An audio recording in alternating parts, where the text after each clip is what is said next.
Hello everybody and welcome back to Will a Wonderful World for episode 18. Now, in the last episode we got a letter from Alicia that she ran into one of her targets that was just a little overtly suicidal.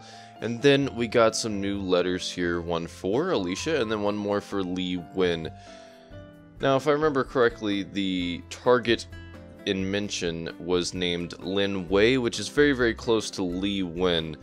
And then the game got a little bit confused, called him Lin Win, and it got a little funny. Anyways, let's just start right back here with Alicia's letter. The guest with a beard. 9 a.m. It was the least busy hour of the day in the coffee shop. I was wiping the glass carefully with a cleaning cloth. Mama was sitting next to the bar and perusing a woman's fashion magazine while occasionally letting out a yawn. There was also a customer in a strange hat who had been here since we'd opened this morning.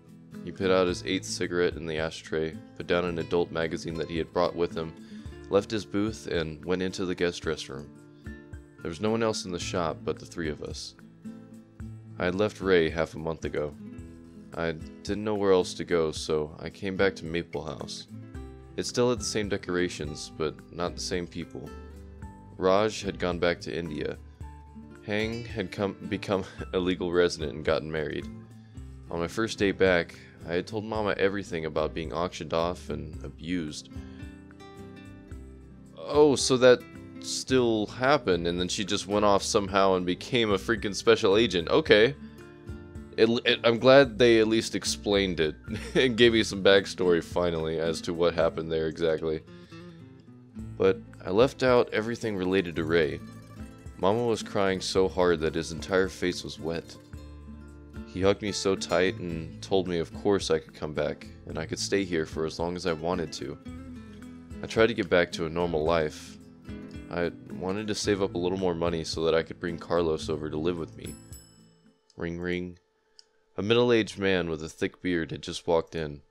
I was carrying a glass pitcher of water when I accidentally bumped into him at the door. Water spilled everywhere. I caught the pitcher 20 centimeters off the ground before it got smashed into pieces. He was carrying an umbrella with a long handle. It was raining heavily outside. My clothes were soaking wet. Water had spilled onto my clothes. The black dragon tattoo on my stomach became vaguely visible through my wet shirt. I apologized and turned around to go to the back room so that I could change into another shirt. I'm in a hurry. I heard something else hidden inside his I heard something else hidden inside his 4 short words. It was an extremely familiar sense of menace. Then I noticed his umbrella out of the corner of my eyes.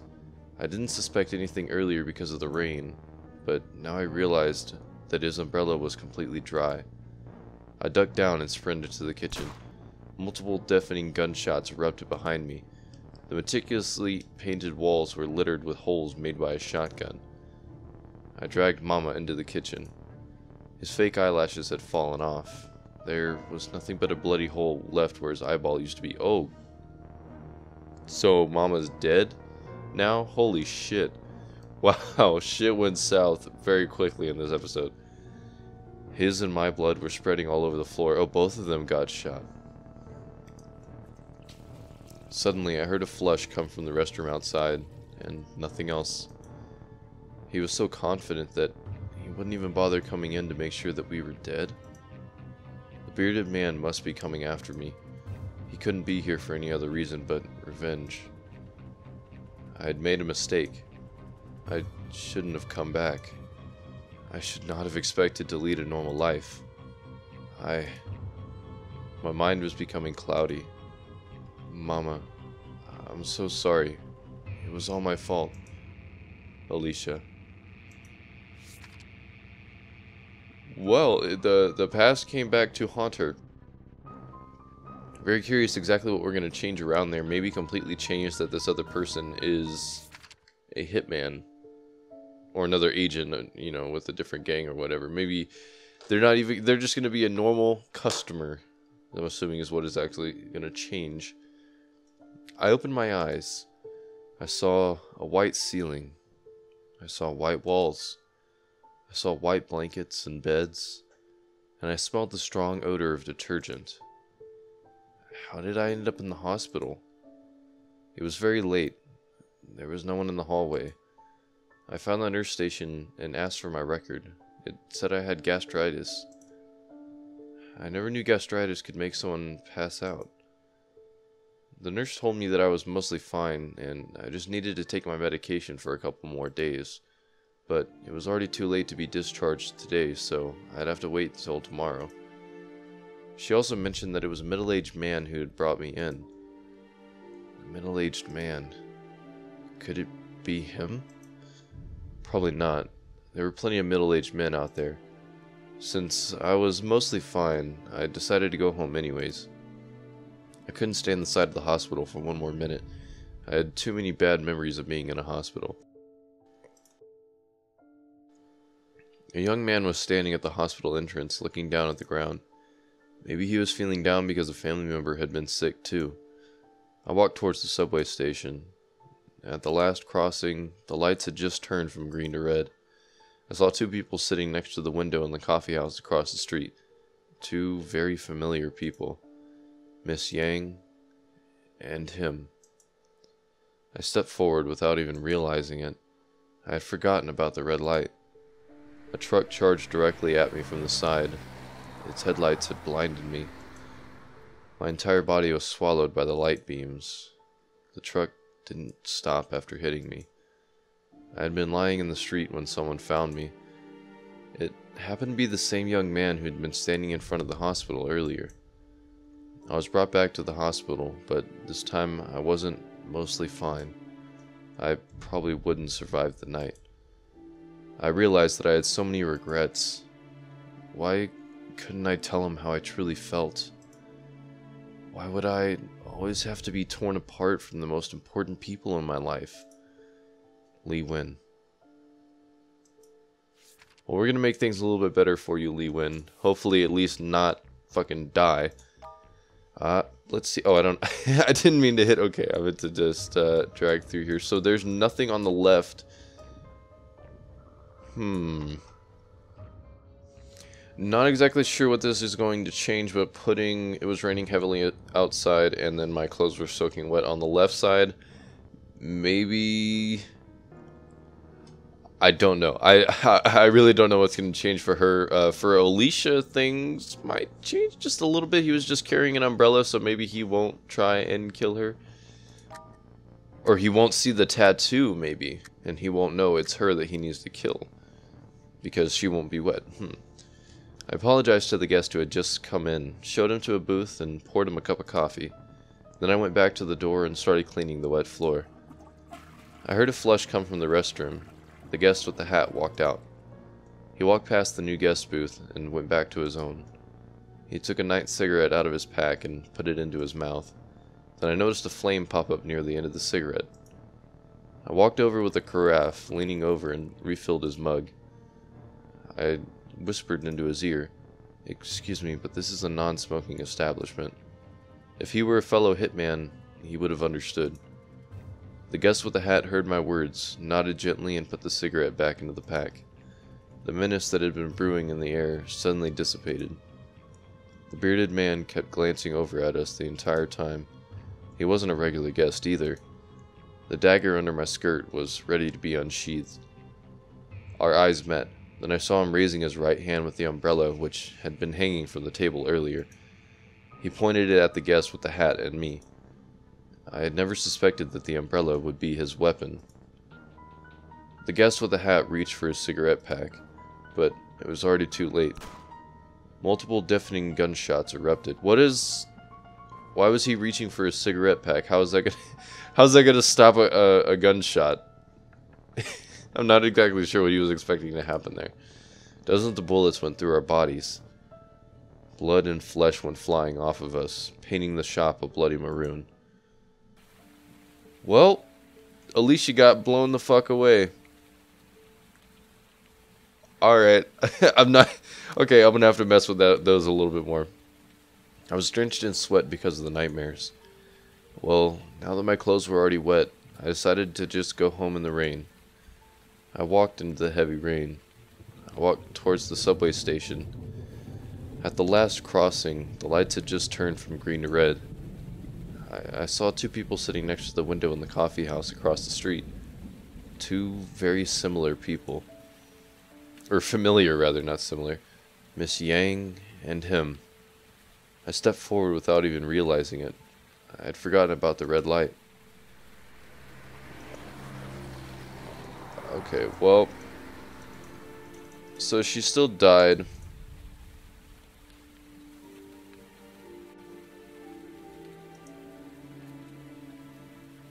Wait, whoa, wait, what's about to happen? Hang on. Okay, the rain was so heavy that everything around me seemed blurry. Edit me and click again. I could feel the warmth of my body washing away with the rain, and I was getting colder and colder. I was freezing. I struggled and took the phone out of my pocket and opened the recording app. This time, no matter what, I had to tell him how I felt. Mr. Wynn, I think I'm dying. It hurts really bad. I want to tell you something. The day of the exhibition was actually my birthday. I haven't celebrated my birthday for years, so thank you for the ticket. I really wish that I could go see the rainbow in the mountains with you. It must be beautiful. Too bad I probably can't make it anymore.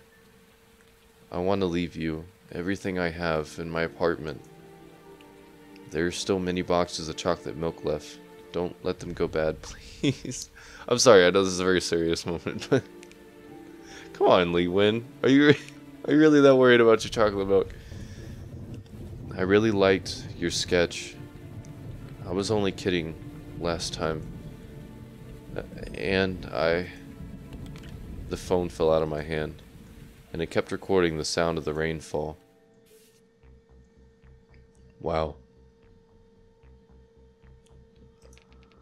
I mean, gosh, I really don't even know. So let's change things so it's not raining for Lee Wen, or maybe it's raining and then he's carrying an umbrella. So let's see if... I don't know how things are going to change, but maybe she won't even be in the shop. Water had spilled on my clothes, so that she didn't even run into the bearded man or the man with the hat. The black dragon tattoo on my stomach became vaguely visible through my wet shirt. I apologized, then went and changed into another shirt in the back room. When I came back, both the bearded man and the guest with the hat had left. Yep, I knew it. I soon noticed that I was being followed for the next few days. There was more than one tail on me, and none of them was just some random slob. It couldn't be for any other reason but revenge. I asked Mama for some time off and decided to stay out of sight, alone for a while. That's fucking worded weird. There needs to be a comma there or something. At the very least, I could not bring Mama into this. Alright, things seem to went a lot better for Alicia, so hopefully that's a rank A ending. Are you going to the subway station? I nodded. Let me walk you there. I've got an umbrella. Oh, is this... I'm assuming this is the guy from the hospital, because she said before that he had walked up on her while she was laying on the ground after she got hit. So maybe he walked up and she just didn't get hit at all? And now they're going to go off and have a little moment together, I suppose. He showed me the umbrella in his hand and squeezed out an unnatural smile. We stood on the platform, silently waiting for the last train of the day. Another young couple was there, too. The headlights of the train lit up the tunnel. I was looking at the train and didn't notice what was happening behind me. What do you mean? When I heard the young couple scream, the young man who had walked me here had already laid down on the rails. Whoa! What? Whoa! What's with all the suicidal people in this shit? Whoa, hold up a second. Why was he just like, oh hey, will you walk with me to the station, if he was just going to kill himself? For what fucking reason? Oh man. The train kept running as if he wasn't even there. I only heard a muffled noise, drowned out by the wind blowing by me. Bad ending for her. Okay, I think this is new. Yes, okay, this is new. Oh yes, okay, sweet. We're gonna get changed endings for both of them. I wonder how things are gonna go good for Lee Win if all that's happening Oh, I went back to the room and hid under the blanket. Oh, maybe because it was raining, she just decided that she would stay instead of leave, I guess. Even with my eyes closed, the detergent smell still kept reminding me of where I was. I still couldn't escape those memories. In my earliest memories, my father was the only person that I could picture in my mind. He was a great painter, because every painting of his was great. Okay. He was a great painter because every painting of his was great. Okay. Usually how it works. But okay, I don't know. That's a kind of weird sentence, or weird way of putting it. As far as I could remember, we had always lived in a big house. It was so big that sometimes I couldn't even find my father. When I was in elementary school, we had moved into an apartment. Father and I would often play with each other in the evenings by throwing pillows. When I was in middle school, we had moved into a single-room studio. Most of the space was occupied by his paintings. A few pieces of furniture sat in the rest of the room. We would sleep on the floor when it was bedtime. As the place was so small, many mornings I would wake up and realize that I had crawled into my father's bed in the middle of the night. Life wasn't easy, but I was happy. Father began to take on more and more assignments, most of which were not in his style. He would also set up a booth on the street to paint portraits for the pedestrians. Sometimes I would fall asleep before he even returned home. We lived like this for 2 more years. Then, at some point, I couldn't remember, Father started drinking. He spent more and more time inside and less time smiling. He would often tear up his own paintings too. On that day, Father woke up early in the morning to watch a tennis game while he drank. Empty beer cans were all over the table. His stomach hadn't been doing great in the first place, and the excessive drinking was not helping. I had a huge fight with him. I had never been angrier in my life, and I had never seen Father so mad either. Still, whatever he had said to me, had done to me, I should not have said what I said. I hate you, Father. Those ended up being the last words I ever said to him. When I came home from school that day, I found the TV on the same channel as it was in the morning. A commercial was on. There were paints all over the floor, and Father was lying in the middle of them, motionless. Damn. I was standing in the corner of the emergency room when I watched them cover his face with a piece of white cloth. They said there was no need for further medical assistance. Death felt so unreal to me at the time. I wasn't able to process any of it. I sat on a hospital bench in complete silence for a long time, until a doctor crouched down in front of me and softly said my name. I finally cried. I cried my heart out. I love you, Father. But he couldn't hear it anymore. I woke up, and I couldn't tell where I had been in my memories.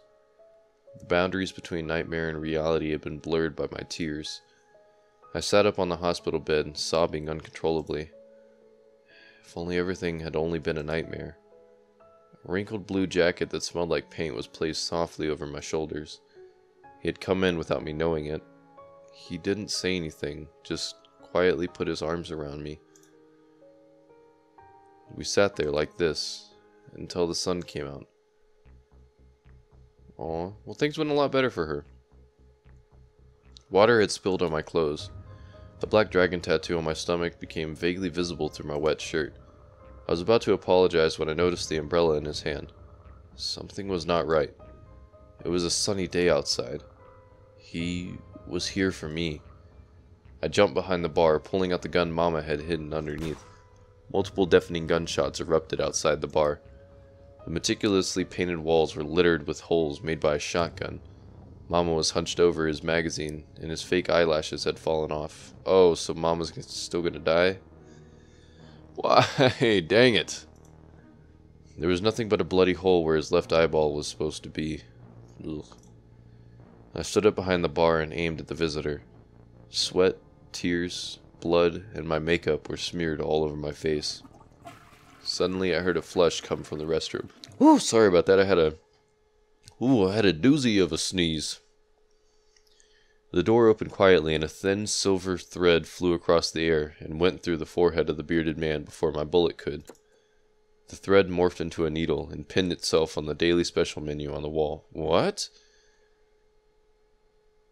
It just like, what was inside of this cigarette? Oh my god, it just like shot through that dude's head and stabbed into the wall after it turned into a needle? What the fuck? The guest with the hat walked gracefully out of the restroom with an unlit cigarette in his mouth. He gathered his adult magazine and left. But he left a business card on the table. It had a simple design, but unusual contact information on it. A few words were printed in bold on the thin white card. Zuko. Assassin. For business, text 9999-6666-8888. Interesting phone number. Well, alright, I'm assuming Ray took out that hit on another hitman to protect her in life. Now let's see here. Whoa! We got 4 new letters here. We got one for Alicia. Ooh, one for a new person. Ooh, I'm actually going to play the next episode here because, wow. Alright, that's pretty interesting. Another letter for Lee Win, and then another new character. Ooh. And another one for Carlos. Wow, okay. So many letters, so little time. Oh, whoa. Hold up a second. This is new. What's going on now? I've never seen a blacked out letter before. Let me explain. A letter will turn black when its precondition ceases to exist. So, a black letter means that the events inside the letter never happened. What is happening to Carlos might have something to do with his sister. Do you mean that something that is happening to his sister might have an impact on Carlos? Yes, that is the other way around. That is exactly what he just said. Yes. But judging from their letters before, I don't think they were writing to us at the same time. Alicia is 9 years older than Carlos, but both of their first letters were from when they were 18 years old. You're exactly right. That's why what happened to Alicia will have an impact on Carlos. What is happening to Alicia now happened in Carlos's past. Interesting. Oh, I think I get it now. By the way, we will not be able to process the blacked out letters. As you can see, the other letter connected to it is also in a locked state. A locked letter means the other letters connected to it are blacked out. If you see a locked letter in the future, go check the status of the letters connected to it. When you see a black letter, you may click on it to obtain more clues. The clues are shown as these black dotted lines. The letters connected by these dotted lines are the reasons the previous letter is blacked out. Knowing this, we can start by examining these letters first. Understood. Let me go take a look at those letters then. Oh, here's one small tip. Remember what happened in Carlos's previous letter? Well, if I remember correctly, it was about what happened in the auction house after he brought Ye there. Right. Do you remember which ending you chose for him? Of course. He saved Ye and managed to escape himself too. Then what happened? Then... oh, he was taken away by the police, wasn't he? Yes. You could go check again. Because of the impact from some other events, the ending might have changed. You mean that even within the same ending, the details of it could be changed at any time? Whoa, okay. Holy shit. Okay, this game is definitely getting complicated now. I'm gonna play it to completion and I'm gonna get this shit done, but holy crap. Okay. It's getting a little mindfucky. Yes, such changes might happen in the non-ending parts of the stories too. It doesn't happen very often, but if you pay attention, you might find it interesting. Alright, we're getting some new gameplay mechanics in, which is awesome. I love that. But I am going to end this episode here. This episode did run just a little bit longer than the last episode, but that's fine. Like I said before, I want to make these about 20 to 25 minutes, and I'm assuming this is about 25 minutes right now. So that actually works out pretty nicely. Well, I hope you guys enjoyed this video. If you liked it, feel free to hit that like button down below. It really helps me out, helps me know that people are liking the content that I'm putting out and wanting to see more of it. So again, like I said, thank you so much for watching. I hope to see you guys in the next video. Bye-bye.